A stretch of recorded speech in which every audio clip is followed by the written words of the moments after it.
Hello, हाय सभी को Ram Ram, Radhe Radhe. I hope कि आप सभी लोग बढ़िया होंगे, मस्त होंगे और अपने तैयारी में लगे क्या होंगे, एकदम लग गए होंगे क्योंकि डेट आप सबको पता है आ गया होगा। और जिन्होंने अभी तक अच्छे से तैयारी अभी तक मतलब सोच रखा था कि एग्ज़ाम डेट आएगा तभी तैयारी करेंगे, तो देखिए भाई अब आपके पास मात्र 10 दिन के टाइम है, ठीक है। और अब आप लोग जो रिवाइज़ नहीं किए हैं, यहाँ से आप लोग को 100% श्योर बोल रही हूँ, इस क्लास से आप लोग का बहुत ही फ़ायदा होने वाला है। तो ज़रूर से ज़रूर एंड तक बने रहिएगा अगर आप लोग को अच्छा स्कोर करना है तो, ठीक है। ज़्यादा बातें नहीं, यहाँ पे देख सकते हैं आप लोग आरंभिक शिक्षा के सार्वभौमिकरण जो आपकी संवैधानिक प्रावधान है एवं प्रतिबद्धता आपके चैप्टर 1 का है। प्राथमिक शिक्षा के सार्वभौमिकरण का अर्थ क्या होता है आपके यूनिवर्सलाइजेशन का मतलब क्या होता है। तो यूनिवर्सलाइजेशन के लिए हिंदी में सार्वभौमिकरण शब्द का प्रयोग किया जाता है। कतिपय लोग इसके लिए सार्वजनीकरण, सर्वव्यापीकरण और लोकव्यापीकरण आदि शब्दों का भी प्रयोग करते हैं। शिक्षा के आपके सार्वभौमिकरण का अर्थ होता है, भौमिकरण का अर्थ होता है कि शिक्षा को जन साधारण के लिए सुलभ बनाना, अर्थात न जाति देखेंगे आप लोग, न रंग देखेंगे, न रूप, न लिंग, न योग्यता की विभिन्नताओं के बावजूद सभी को शिक्षा समान रूप से देंगे, वही आपका सार्वभौमिकरण मतलब इसका अर्थ होता है। आपके यूनिवर्सलाइजेशन का अर्थ होता है कि मतलब आप सब के लिए, ना आपको रंग देखना है, ना रूप देखना है, ना धर्म देखना है, ना जाति, ना भेदभाव, किसी चीज़ की भेदभाव नहीं करनी है। उसका मतलब होता है आपके सार्वभौम। एक लाइन में आप अपने अपने लैंग्वेज में लिखिएगा, ठीक है। ज़रूरी नहीं कि आपको यही ले जाके एकदम आपको टाइप करके लिखना है, ठीक है। बस आप लोग अपने समझ लीजिए कि सार्वभौमिकरण मतलब होता क्या है। चलिए अपने एक देख लेते हैं। यहाँ पर देख सकते हैं कि भारत में प्राथमिक शिक्षा, यहाँ पर आप लोग देख सकते हैं भारत में प्राथमिक शिक्षा के सार्वभौमिकरण के निम्नलिखित 3 पक्ष माने जाते हैं। कौन कौन से?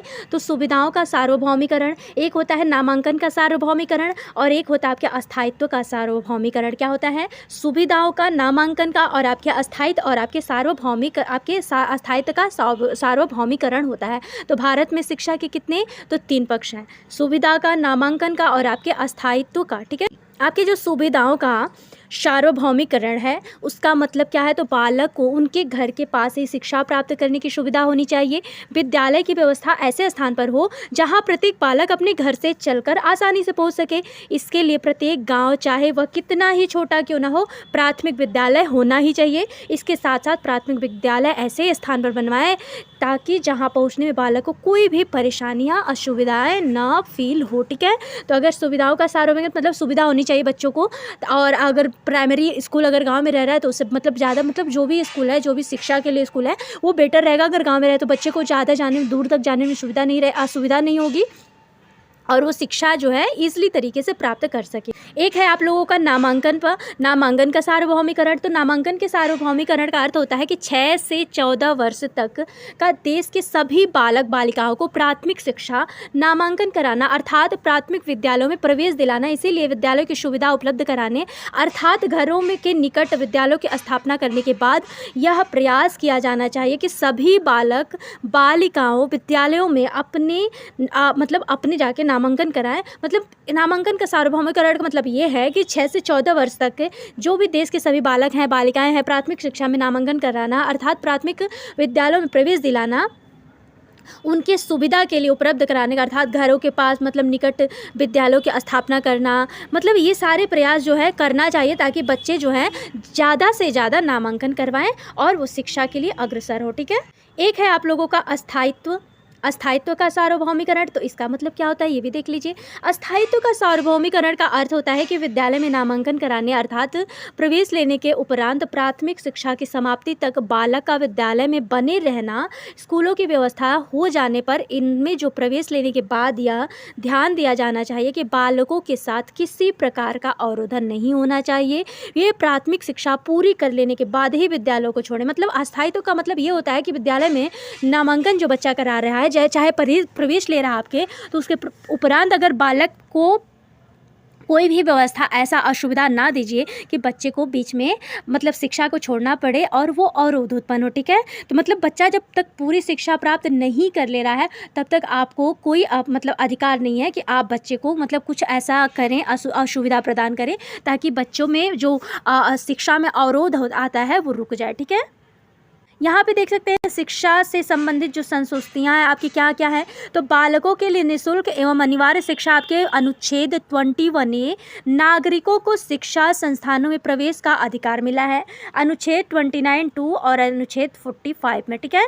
किसमें बालकों के लिए निःशुल्क एवं अनिवार्य शिक्षा अनुच्छेद 21A आपके नागरिकों को शिक्षा संस्थानों में प्रवेश का अधिकार अनुच्छेद 29(2) में मिला है और अनुच्छेद 45 में, ठीक है। याद रखेंगे आप लोग, ये आपके जो आपके बहुविकल्पीय और आपके वेरी शॉर्ट क्वेश्चन आते हैं उसमें जरूर ही पूछा जाएगा, ठीक है। तो आप लोग अच्छे से एक एक नंबर का ही आता है और अच्छे से ध्यान से आपका अनुच्छेद जो आपका आर्टिकल 45 क्या बोलता है। तो भारतीय संविधान के नीति निर्देशक तत्वों के अंतर्गत अनुच्छेद 45 में यह कहा गया है कि राज्य संविधान के लागू होने के 10 साल के अंदर इसे 6 से 14 वर्षों की आयु के सभी बालकों के लिए निःशुल्क एवं अनिवार्य शिक्षा देने के लिए व्यवस्था करेगी। इस व्यवस्था में निर्धन लोगों के बच्चे जो भी 8वीं कक्षा तक की शिक्षा निःशुल्क प्राप्त कर सकेंगे, जिससे कुछ समय बाद भारत से निरक्षरता अंत मतलब जो भारत में आपके निरक्षरत अंत हो जाएगा। मतलब इसका इनके कहने का मतलब है कि जो भारत हमारी नीति निर्देशक तत्व बोलता है कि राज्य संविधान के लागू होने में 10 साल के अंदर 6 से 14 वर्ष के जितने भी बच्चे हैं बालकों के लिए निःशुल्क शिक्षा अनिवार्य होगा। इस मतलब ये व्यवस्था होने के निर्धन लोग जो होते हैं उनके बच्चे भी 8वीं तक कक्षा मतलब निःशुल्क पा सकेंगे, जिससे कुछ समय के लिए भारत में निरक्षरत अंत हो जाएगा। मतलब जो निरक्षरता है, मतलब जो बच्चे पढ़ लिख नहीं रहे हैं, मतलब वो पढ़ लिख लेंगे और वो भी कुछ कर लेंगे, ठीक है। तो हमारी सरकार जो है कितने तक देती है, 8वीं कक्षा तक आपको शिक्षा जो है आपके 6 से 14 वर्ष तक निःशुल्क शिक्षा का प्रावधान किस में दिया गया है। तो आपके 21A और आपके 45 में दिया गया है। चलिए अब नेक्स्ट देख लेते हैं हम लोग। बालकों के लिए निःशुल्क एवं अनिवार्य शिक्षा अनुच्छेद 21 भारतीय संविधान के अनुच्छेद 21A में शिक्षा का अधिकार है।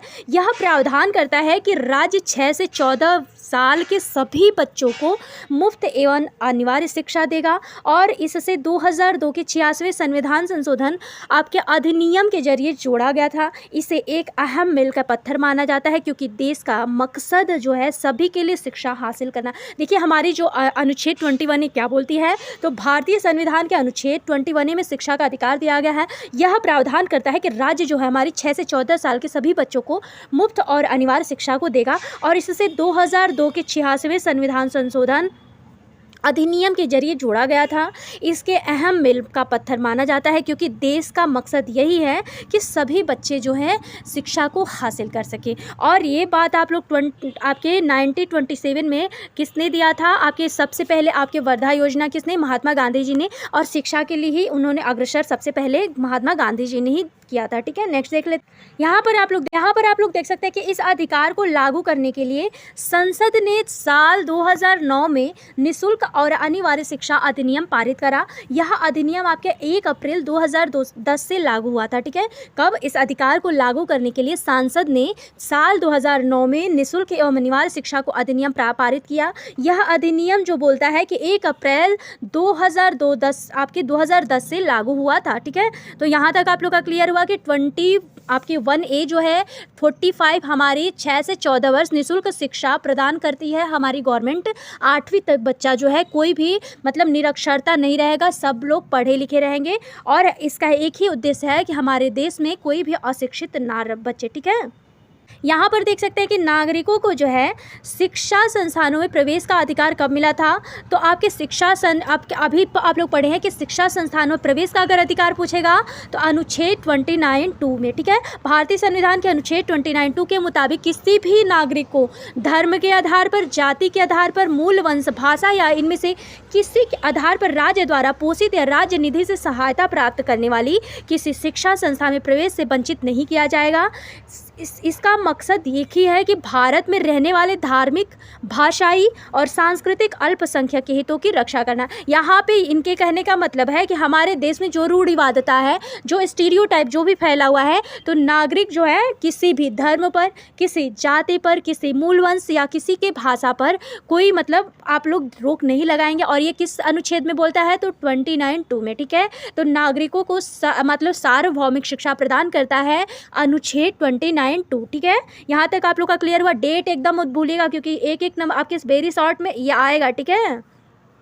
चलिए नेक्स्ट देख लेते। यहाँ पर आप लोग आर्टिकल जो है 350 आपका क्या बोलता है, तो प्रत्येक राज्य में एक राज्य होगा, स्थानीय निकाय होगा, प्राथमिक स्तर पर भाषाई अल्पसंख्यक वर्गों के बालकों को अपनी मातृभाषा में शिक्षा प्राप्त करने का पर्याप्त सुविधाएं प्रदान करेगा। आपके आर्टिकल 350 में और में बोला जाता है कि प्रत्येक राज्य जो भी है, राज्य में प्रत्येक स्थानीय भाषाएं होंगी, निकाय होंगे और अल्पसंख्यक वर्गों के बालकों को अपनी मातृभाषा में शिक्षा प्राप्त करने की पर्याप्त सुविधाएं। अच्छा, आप लोग को पता है कि हमारी जो देखिए कोई भी बच्चा है, आप अगर प्राइमरी लेवल के बच्चे को पढ़ा रहे हैं तो क्या अगर आप लोग ग्रामर लेवल का आप लोग कोई भी लैंग्वेज सिखाएंगे तो सीख पाएगा? नहीं सीख पाएगा ना। तो इसीलिए हमारी जो गवर्नमेंट बोलती है कि पहले बच्चे को आप उसकी मदर टंग से ही सिखा सकते हैं, ठीक है। तो कब किसने बोलता है? आपके आर्टिकल 350 में प्रत्येक राज्य बोलेगा कि उसमें जितने भी बच्चे आ रहे हैं, किसी भी धर्म से हैं, जाति से हैं, यहाँ पे कोई भेदभाव नहीं है। अगर वो अपनी लैंग्वेज में बोल रहा है तो उसे उसकी लैंग्वेज में ही आपको सिखाना है, ठीक है। प्राइमरी लेवल में यही सिखाता है, ठीक है।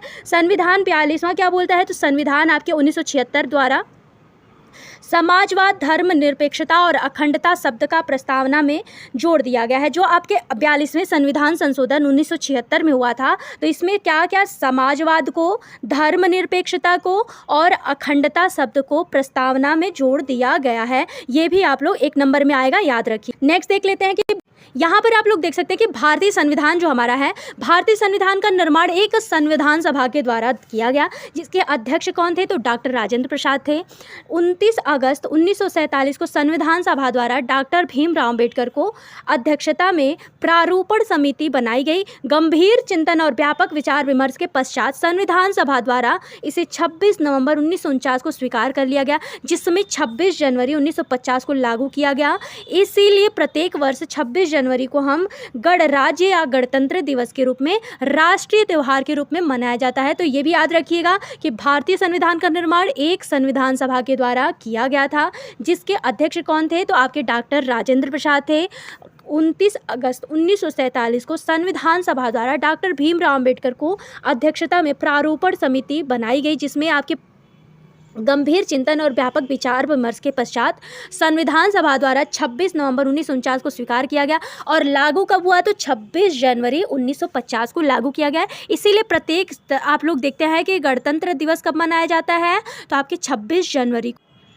यहाँ पर आप लोग देख सकते हैं कि हमारी संविधान कब बनी थी, ठीक है। तो भारतीय संविधान का निर्माण जो है कितने दिन लगे थे, कितने समय लगे थे? तो आप लोग याद रखेंगे 2 साल 11 महीना और 18 दिन लगे थे, ठीक है। 2 साल 11 महीने और आपके 18 दिन लगे थे, ठीक है, याद रखिएगा। और उसमें कितने कुल व्यय कितने हुए? तो 63 करोड़ इसमें व्यय हुआ था। इसमें 395 अनुच्छेद और 12 अनुसूचियाँ हैं। कितने? 395 अनुच्छेद और 12 अनुसूचियाँ हैं वर्तमान में, ठीक है। आर्टिकल 31 क्या बोलता है? तो सभी अल्पसंख्यक वर्गों को, चाहे वह धर्म पर आधारित हो या भाषा पर, अपनी रुचि की विकास संस्थाओं को स्थापित करने का अधिकार होगा, ठीक है। अगर 31 आपके आर्टिकल क्या बोलता है? तो सभी अल्पसंख्यक वर्गों को, चाहे वह किसी भी धर्म पर हो या भाषा या आधारित पर, अपनी रुचि की शिक्षा संस्थाओं में स्थापित करने का अधिकार देगा। कौन सा? तो आपके आर्टिकल 31, ठीक है। नेक्स्ट देख लेते हैं।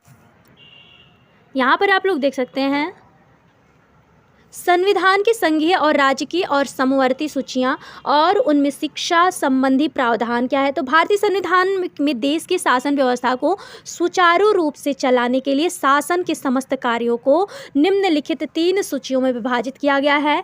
एक होता है आप लोगों का संघ, जो आपका संघ सूची है, इसमें क्या है? तो इसमें 97 विषय रखे गए हैं और इन पर केवल संसद ही कानून जो है बना सकते। देखिए राज्य सूची क्या बोलती है? तो इसमें 66 विषय रखे हैं। इस सामान्यतः आपके राज्य विधानमंडल में इन विषय पर कानून बनाता है, परंतु कुछ विशेष परिस्थितियों में संसद इन विषयों पर भी कानून बना सकता है। मतलब कुछ विषय, तो आप याद रखेंगे कि जो आप लोग की आपकी संघ सूची है उसमें कुल आपके 97 विषय रखे गए हैं, उसमें सिर्फ सांसद ही आपके कानून बना सकता है। लेकिन राज्य सूची में क्या है? तो इसमें 66 विषय रखे गए हैं, जो कि सामान्यतः राज्य विधानमंडल इन विषयों पर कानून बनाता है, परंतु किसी विषय मतलब कुछ विशेष परिस्थितियों में सांसद इन विषयों पर भी कानून बना सकता है। समवर्ती सूची क्या बोलता है? तो इसमें में 47 विषय माने गए हैं। इन पर संसद जो है तथा राज्यों के विधानमंडल दोनों ही कानून बना सकते हैं, परंतु इन दोनों के बनाए हुए कानूनों में कोई विरोध उत्पन्न हो जाए तो केंद्रीय कानून मान्य होता है और राज्यों द्वारा निर्मित कानून निरस्त माना जाता है। ठीक है, यहाँ तक आप लोग का क्लियर हुआ। तो आप लोग को संघ सूची 97 विषय रखे गए हैं, आपके राज्य सूची में 66 और आपके समवर्ती सूची में 47 विषय माने गए हैं, जो कि इसमें संसद तथा राज्यों में मतलब विधानमंडल में दोनों ही कानून बना सकते हैं। और इसमें जो है राज्य विधानमंडल विषयों पर कानून बनाता है, लेकिन अगर कुछ विशेष परिस्थिति आ जाएगा तो संसद भी, और लेकिन आपके संघ सूची में सिर्फ संसद ही कानून बना सकता है। ठीक है, ये याद रखेंगे आप लोग कि विधानमंडल में आपके राज्य जो है, राज्य के विधानमंडल में इन विषयों पर कानून बनाता है आपका विधानमंडल, और जो समवर्ती सूची है इसमें संसद तथा राज्यों के विधानमंडलों में दोनों ही कानून बना सकते हैं, लेकिन अगर आपकी संघ सूची की बात आएगी तो सिर्फ उसमें संसद ही कानून बना सकता है। ठीक है, नेक्स्ट आपके राज्य सूची जो है भारतीय संविधान की समवर्ती सूची में विषयों को जोड़ने के लिए 1976 में 42वें संविधान संशोधन अधिनियम का पालन किया गया था। इस संशोधन के तहत राज्य सूची के 5 विषयों को समवर्ती सूची में शामिल किया गया था। किसमें? राज्य सूची जो है हमारी भारतीय संविधान की समवर्ती सूची में विषयों को जोड़ने के लिए साल 1976 में 42वें संविधान संशोधन अधिनियम का पालन किया गया। इस संशोधन के तहत राज्य सूची के 5 विषयों को समवर्ती सूची में शामिल करा गया। 42वें संविधान संशोधन के तहत जोड़े गए विषय शिक्षा, वन्य जीवों एवं पक्षियों को सुरक्षा, न्याय, प्रशासन, वजन और मापन करना। ठीक है, अब नेक्स्ट देख लेते हैं बाल अधिकार। ठीक है, बाल अधिकार 2019-2021 में क्वेश्चन आपके PYQ है। ठीक है, संयुक्त राष्ट्र संघ ने बालकों के अधिकारों की घोषणा 20 नवंबर 1989 में की। इस घोषणा का मूल आपके उद्देश्य विश्व के समस्त बालकों हेतु मूलभूत मानवीय अधिकारों को सुनिश्चित करना था। भारत सरकार ने इस घोषणा को 11 दिसंबर 1992 को स्वीकार किया। क्या कि संयुक्त राष्ट्र संघ ने बालकों के अधिकारों की घोषणा जो है 20 नवंबर आपके 1989 में की। इस घोषणा के मूल उद्देश्य में विश्व के समस्त बालकों के हेतु मूलभूत यही था मानवीकरण अधिकारों को सुनिश्चित करना। भारतीय सरकार ने इस घोषणा को 11 दिसंबर और 1992 में स्वीकार किया। मतलब कब इसे घोषणा करा गया था? तो मूल उद्देश्य इसका घोषणा का नवंबर 1989 में, लेकिन 1989 में, और कब लागू किया गया तो आप स्वीकार किया गया तो 11 दिसंबर 1992 को। ठीक है, भारत सरकार ने इस घोषणा को 11 दिसंबर 1992 को स्वीकार करा। ठीक है, अब नेक्स्ट देख लेते हैं। तो अगर बाल अधिकार पे आएगा तो आप लोग बना के क्या लिखना है, आप लोग अच्छे से देखिए, वो अपने आप याद हो जाएगा। ठीक है, अच्छा, बाल अधिकार के उद्देश्य क्या थे? ठीक है, तो बाल अधिकार के उद्देश्य भी देख लीजिए। तो बाल अधिकार के उद्देश्य निम्नलिखित है: बच्चों को संयुक्त राष्ट्र संघ द्वारा प्रस्तावित अधिकारों की जानकारी देना, भारतीय सरकार द्वारा बच्चों के कल्याण के लिए किए गए प्रयासों से अवगत कराना, उन्हें जीवन जीने का अधिकार, अच्छा खाना एवं अच्छे स्वास्थ्य का अधिकार देना, गुणवत्ता शिक्षा को बढ़ावा देना और मनोरंजन तथा विकास के अवसर देना, और उन्हें जो है डर से मुक्त करना। ठीक है, तो बच्चों को संयुक्त राष्ट्र संघ मतलब जो उद्देश्य हैं, देखिए मैं ज़्यादा रिवाइज करूँगी, अगर ज़्यादा बोलूँगी 2-4 बार बोलूँगी, देखिए याद तो आप लोग हो जाएगा, लेकिन यहाँ टाइम भी तो वेस्ट होगा। और देखिए ये महामैराथन है। ठीक है, और ज़्यादा टाइम लेंगे तो आप लोग का पूरा सिलेबस नहीं कवर हो पाएगा। ठीक है, तो आप लोग स्क्रीनशॉट लेते चलिएगा, एक बार अपने आप से भी रिवाइज कर लीजिए। यहाँ पर देखिए जो संयुक्त राष्ट्र संघ हमारी है द्वारा घोषित बालकों के अधिकार संबंधी बिना निम्नलिखित क्या है? तो बच्चों को जन्म के तुरंत बाद पंजीकरण और राष्ट्रीयता प्राप्त करने का अधिकार मिला है। प्रत्येक बच्चे को अपनी राष्ट्रीयता, नाम एवं पारिवारिक नाम बनाए रखने का अधिकार मिला है। बच्चों को माता पिता की इच्छा के विरुद्ध अलग न करना, मतलब बच्चों को उन माता पिता के विरुद्ध मतलब आप अलग भी नहीं कर सकते हैं। बच्चा जो अगर जन्म ले रहा है तो उसे पूर्ण अधिकार है कि वो पंजीकरण और राष्ट्रीयता प्राप्त करने का बच्चे को पूरा अधिकार है। बच्चा जो है अपनी राष्ट्रीयता, नाम एवं पारिवारिक नाम बनाए रखने का पूर्ण अधिकारी है। माता पिता अथवा परिवार से पुनः एकीकरण और संबंध बनाए रखने का भी अधिकार बच्चे को प्राप्त है। बच्चे के अपहरण, क्रय विक्रय एवं व्यापार को रोकने के लिए राष्ट्र द्वारा कानून बनाना, ये भी आपका पूर्ण अधिकार आपको मिला है। ठीक है, तो आप बच्चे के साथ कोई भी अहित नहीं कर सकते हैं। ठीक है, यदि अगर माता पिता अथवा उनके लिए रखे गए उत्तरदायित्व व्यक्ति के बच्चों के साथ दुर्व्यवहार करते हैं तो राष्ट्र ऐसे बच्चों को संरक्षण भी देगा। मतलब अगर माता पिता कुछ लापरवाही बच्चों के साथ बरत रहे हैं तो पूर्ण अधिकार है सरकार का, बच्चे का, कि सरकार बच्चे के साथ रहेगी। ठीक है, बच्चे को नशीले पदार्थों का प्रयोग करने से रोकना है। बच्चे को आर्थिक शोषण, खतरनाक कार्य करने तथा शारीरिक, मानसिक, नैतिक अथवा आपके आध्यात्मिक दृष्टि से हानि होने से बचाना है, लैंगिक शोषण से बचाना है। ये सारा कर्तव्य ये सारे अधिकार किसके हैं? तो हमारे हैं, ठीक है। आपके सशस्त्र संघर्ष या युद्ध में 15 वर्ष से कम आयु के बच्चे को भाग लेना तथा सेना में भर्ती होने से भी ये रोक है, ठीक है। तो भारत सरकार ने इस घोषणा को 11 दिसंबर 1992 को अंगीकृत कर लिया था, ठीक है। तो अगर आप लोगों से आपके बाल इस पर क्वेश्चन आएगा तो आप लोग कर ले जाएंगे। चलिए अब नेक्स्ट देख लेते हैं कि राष्ट्रीय बाल नीति क्या है। तो भारत सरकार 22 अगस्त 1947 में बालकों को पूर्ण शारीरिक, मानसिक एवं सामाजिक विकास हेतु सर्वोत्तम परिस्थितियों का निर्माण करने हेतु राष्ट्रीय नीति की घोषणा करी, जिसमें कहा गया है कि बालक के जन्म से पूर्व तथा उसके बाद के विकास की पर्याप्त सेवाएं जो है प्रदान करना राज्य का प्रमुख दायित्व माना जाता है। राज्य को 6 से 14 वर्ष की आयु के समस्त बालकों को निःशुल्क और अनिवार्य शिक्षा प्रदान करना है। शिक्षा उपलब्ध कराने हेतु समयबद्ध कार्यक्रम तैयार करना चाहिए। तो ये तो आप लोग अभी पढ़ लिए कि भारत सरकार, देखिए 22 अगस्त 1900 याद कर लीजिए, आप लोग ये रिवाइज कर लीजिए, अच्छे से देख लीजिए कि भारत सरकार 22 अगस्त 1947 में बालकों के पूर्ण शारीरिक, मानसिक एवं सामाजिक विकास हेतु सर्वोत्तम परिस्थितियों का निर्माण करने हेतु राष्ट्रीय नीति की घोषणा करी है, जिसमें कहा गया है कि बालक के जन्म से पूर्व उसके बाद के विकास की पर्याप्त सेवाएं प्रदान करना राज्य का प्रमुख दायित्व।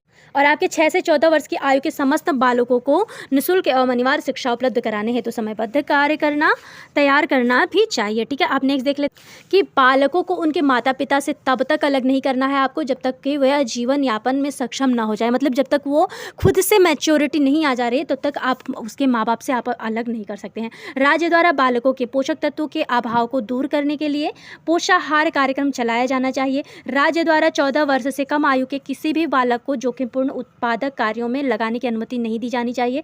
राज्य को मादक पदार्थों के सेवन एवं उत्पादन तथा व्यापार आदि से बच्चे को बचाना चाहिए और विद्यालयों में शारीरिक शिक्षा, खेलकूद, वैज्ञानिक एवं सामाजिक गतिविधियों को प्रोत्साहन भी देना चाहिए। तो यहाँ तक आप लोग कर ले जाएंगे। देखिए बहुत ईजिली है, थोड़ा सा आप लोग भी अपने तरफ से कवर करते चलिएगा क्योंकि मैं ज़्यादा रिवाइज कर रहूँगी तो टाइम नहीं बचेगा, ठीक है। अच्छे से देख लीजिए। संवैधानिक प्रावधान क्या है? तो बालकों के संरक्षण और कल्याण के लिए जहाँ भारतीय संविधान में कई प्रावधान किए गए हैं, वहीं अनेक कानूनों का निर्माण भी किया गया है। संविधान के अनुच्छेद 23 के अनुसार स्त्रियों एवं बच्चों का क्रय विक्रय ही नहीं वरन अनैतिक यौन व्यवहार और मजबूरन काम कराने पर भी रोक कराई गई है। आपके किस में? अनुच्छेद 23 में, ठीक है। ये आप लोग देखिए जितना भी अनुच्छेद और एक एक नंबर का है ना, ये आप लोग जरूर देखते चलिएगा, ठीक है। आपके अनुच्छेद 23 क्या बोलता है कि इसके अनुसार स्त्रियों एवं बच्चों को क्रय विक्रय नहीं करा सकते हैं। अनैतिक यौन व्यवहार, मजबूरन काम करने पर लोग मतलब इस पर रोक लगाई गई है, ठीक है। अनुच्छेद 24 के अनुसार 14 वर्ष की आयु से कम बालक जो है बालिकाएं कारखाने, खान या खतरनाक काम में लगाने से रोक दी गई है।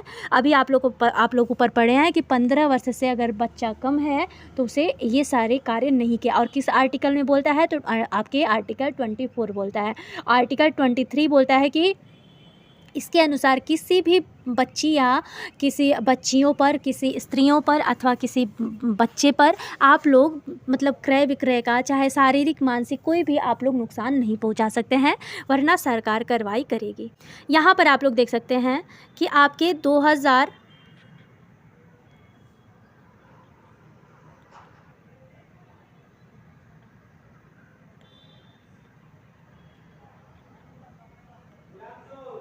आपके 2017 और 18, 19, 21 तीनों साल 4 साल पूछा गया क्वेश्चन है कि निःशुल्क एवं अनिवार्य बाल शिक्षा अधिकार अधिनियम 2009 RTE क्या बोलता है। तो भारत सरकार ने शिक्षा का अधिकार विधेयक संसद में 4 अगस्त 2009 में प्रस्तुत किया।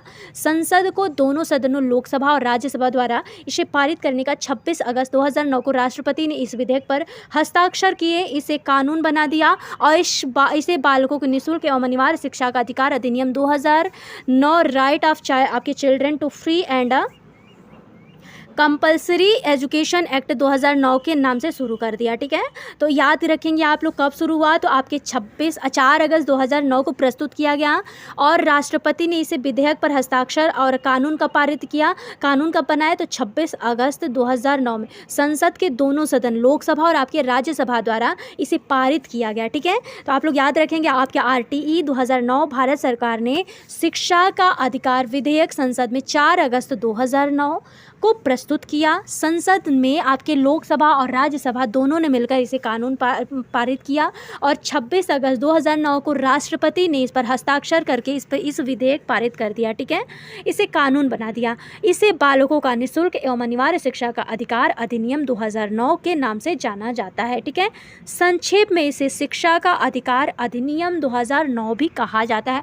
मोस्ट इंपॉर्टेंट, सोचिए PYQ है तो मैच पूरा कर सकता है। ठीक है, DLED में ज़्यादा क्वेश्चन रिपीट होने की बहुत ही ज़्यादा संभावनाएं रहती हैं। ठीक है, सरकार ने इस शिक्षा का अधिकार अधिनियम 2009 को 1 अप्रैल 2010 से संपूर्ण देश में लागू कर दिया। शिक्षा का अधिकार अधिनियम 2009 की विशेषताएं क्या हैं, तो आइए आप देख सकते हैं।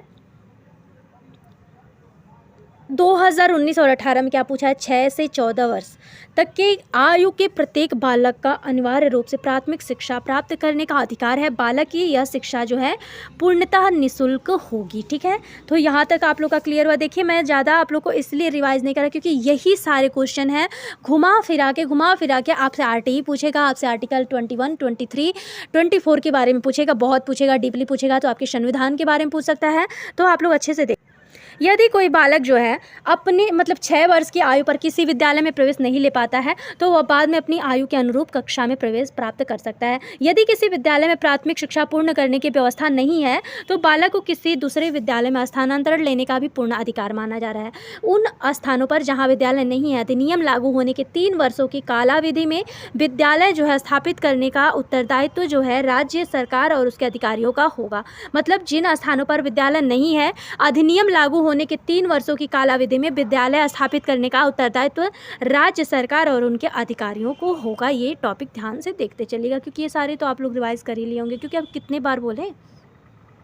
इस अधिनियम की पूर्ति करने के लिए केंद्रीय और राज्य सरकारें जो है मिलकर आवश्यक फंड की व्यवस्था करेंगे। ठीक है, यहाँ तक आप लोगों का क्लियर हुआ। नेक्स्ट देख ले, यहाँ पर अधिनियम लागू होने के बाद जो है सक्षम अधिकारी से मान्यता प्राप्त किए बिना कोई भी विद्यालय नहीं चलाया जाएगा। मतलब अगर अधिनियम लागू हो भी जा रहा है तो सक्षम अधिकारी से अगर आप लोग मान्यता नहीं प्राप्त किए हैं तो कोई भी विद्यालय नहीं चलाया जाएगा। ठीक है, चाहे प्राइवेट स्कूल भी है तो उसे बिना मान्यता प्राप्त किए आप स्कूल नहीं चला सकते हैं। गैर शैक्षणिक कार्य शिक्षकों से, जनगणना, प्राकृतिक आपदाओं से और जनप्रतिनिधियों के चुनावों को छोड़कर अन्य कोई गैर शैक्षणिक कार्य नहीं कराए जा सकते हैं। ठीक है, मतलब गैर शैक्षणिक कार्य जो है शिक्षक से, जनगणना, प्राकृतिक आपदाएं और जनप्रतिनिधियों के चुनाव को छोड़कर आप कोई भी कार्य गैर शैक्षणिक कार्य नहीं करा सकते हैं। ठीक है, ट्यूशन और प्राइवेट शिक्षण कार्य का निषेध, कोई भी शिक्षक ट्यूशन या अन्य कोई प्राइवेट शिक्षण का कार्य नहीं कर सकता है। जो कि देखिए इस पर तो आपका कोई अधिकार नहीं है, आपकी गवर्नमेंट रोक लगाती है, लेकिन आप देखेंगे तो हर जगह आपके प्राइवेट ट्यूशन, प्राइवेट शिक्षक, प्राइवेट जितना आपकी गवर्नमेंट की नहीं चलती है, आपकी गवर्नमेंट स्कूल नहीं चलते हैं, प्राइमरी स्कूल नहीं चलता है, क्योंकि शिक्षा ही नहीं प्रदान करते हैं लोग, तो लेके अपने बच्चों को लोग प्राइवेट में ही दौड़ते हैं। तो जो कि आपकी गवर्नमेंट नहीं कहती है कि शिक्षा जो है आपके ट्यूशन या अन्य कोई प्राइवेट शिक्षण कार्य नहीं कर सकता है। और यहाँ पर आप लोग देख सकते हैं, एक सेकेंड, 2019 में एक क्वेश्चन आया था कि स्कूल और अध्यापकों का दायित्व क्या होना चाहिए। तो सरकारी विद्यालय में निःशुल्क शिक्षा प्रदान करेंगे तथा निजी या विशेष श्रेणी वाले विद्यालयों को आर्थिक एवं निर्बल समुदाय के बच्चे के लिए पहली कक्षा जो है 25% आप स्थान आरक्षित करना होगा। किसी भी बच्चे को किसी कक्षा में रोका नहीं जाएगा, न ही स्कूल निष्कासित किया जाएगा, और जब तक कि वो आरंभिक शिक्षा पूरी न कर ले। अगर बच्चा आपका है, अगर वो शिक्षा अभी ग्रहण नहीं कर पाया है तो उसे आप निष्कासित नहीं कर सकते हैं। आपके पहली कक्षा में आपके 25% स्थान भी आरक्षित करना होगा। किसी भी बच्चे के शारीरिक या मानसिक दंड नहीं, देखिए वही सब चीज़ दोहराएगा। ठीक है, मैं बोल तो रही हूँ, अगर आप लोग एक टॉपिक अच्छे से आप आर्टिकल 21A, 23, 24 और आपके 42 और आपके संविधान के बारे में अच्छे से अगर आप लोग पढ़ ले रहे हैं, श्योर बोल रही हूँ सारे क्वेश्चन यहीं से मैच करते हैं। डेट आपके प्रमाण पत्र के अभाव में किसी भी बच्चे को प्रवेश से इनकार नहीं किया जा सकता है। अध्यापकों को पाठ्यक्रम के अनुसार पढ़ना और उसे पूरा कराना, अध्यापकों को नियमित रूप से स्कूल में उपस्थित भी होना पड़ेगा। ठीक है, अब ये है आपका चैप्टर 2। ठीक है, स्वतंत्रता के पूर्व शिक्षा। वैदिक युग में जो है हमारे शिक्षा गुरुकुल में दी जाती थी। उसके बाद बौद्ध युग में बौद्ध मठों या आपके विहारों शिक्षा में दी जाती थी। मुस्लिम युग में आपके मकतबों और मदरसों में शिक्षा दी जाती थी। याद रखिएगा कि वैदिक युग में शिक्षा कहाँ दी जाती थी, तो गुरुकुल में दी जाती थी। बौद्ध युग में आपके बौद्ध मठों या विहारों में शिक्षा दी जाती थी। मुस्लिम जब युग आया तो आपके मकतबों में शिक्षा दी जाती थी या मदरसों में शिक्षा दी जाती है। एक एक नंबर में आएगा क्वेश्चन, बिल्कुल भूलना नहीं है आप लोग, ठीक है। फिर ब्रिटिश युग आया। ब्रिटिश जो है ईस्ट इंडिया कंपनी लगभग आपके 1600 में व्यापार करने भारत में आई और 1757 ईस्वी में प्लासी के युद्ध में क्लाइव की विजय से बंगाल के शासन के हाथों में आ गया और संपूर्ण भारत जो है ईस्ट इंडिया कंपनी के अधिकार में हो गया, ठीक है। याद रखेंगे आप लोग कि जब उसके बाद आपके ब्रिटिश युग आता है, मतलब पहले आपके गुरुकुल में, फिर आपके बौद्ध युग में आपके बौद्ध मठों या बिहारों में शिक्षा दिया गया। मतलब बिहार वही आपके कॉलेज, जो आपके गुरुकुल होता था, कॉलेज होता था, अब वही बिहार के नाम से जान। मुस्लिम युग में मकतब बोलिए या तो आप मदरसा बोलिए। उसके बाद आपके ब्रिटिश युग आता है। ब्रिटिश में ईस्ट इंडिया कंपनी लगभग 1600 में व्यापार करने भारत आई और 1757 ईस्वी में प्लासी के युद्ध क्लाइव की विजय से बंगाल के शासन अंग्रेजों के हाथ में आ गया और संपूर्ण भारत जो है ईस्ट इंडिया के कंपनी के अधिकार में हो गया, ठीक है। तो देखिए आज से चैप्टर 2 मैं सोच रही हूँ कि कल प्रोवाइड करा दूँ, क्योंकि ये क्लास लंबा होगा और कोई अगर अच्छा रिस्पांस नहीं देंगे आप लोग तो मतलब शायद ही करा पाऊँ। अगर अच्छा रिस्पांस देते हैं तो श्योर बोल रही हूँ, और ये क्लास आप लोगों के लिए सच में बहुत ही हेल्पफुल होगा। अगर आप लोग बोलेंगे तो मैं पूरा आरंभिक शिक्षा के नवीन प्रयास आप लोग का कंफर्म बोल रही हूँ और बिल्कुल अच्छे मार्क्स से आप लोग क्वालिफाई करेंगे। अगर आप लोग मुझे थोड़ा सा भी अच्छा रिस्पांस देंगे तो मैं नेक्स्ट वीडियो ज़रूर अपलोड करूँगी। मिलती हूँ सभी को नेक्स्ट वीडियो में, तब तक के लिए सभी को राम राम, राधे राधे। अगर आप लोगों को पसंद आए तो प्लीज़ अच्छा रेटिंग दीजिएगा ताकि थोड़ा सा मोटिवेशन मिले। मिलती हूँ सभी को नेक्स्ट वीडियो में, तब तक के लिए सभी को राम राम, राधे राधे।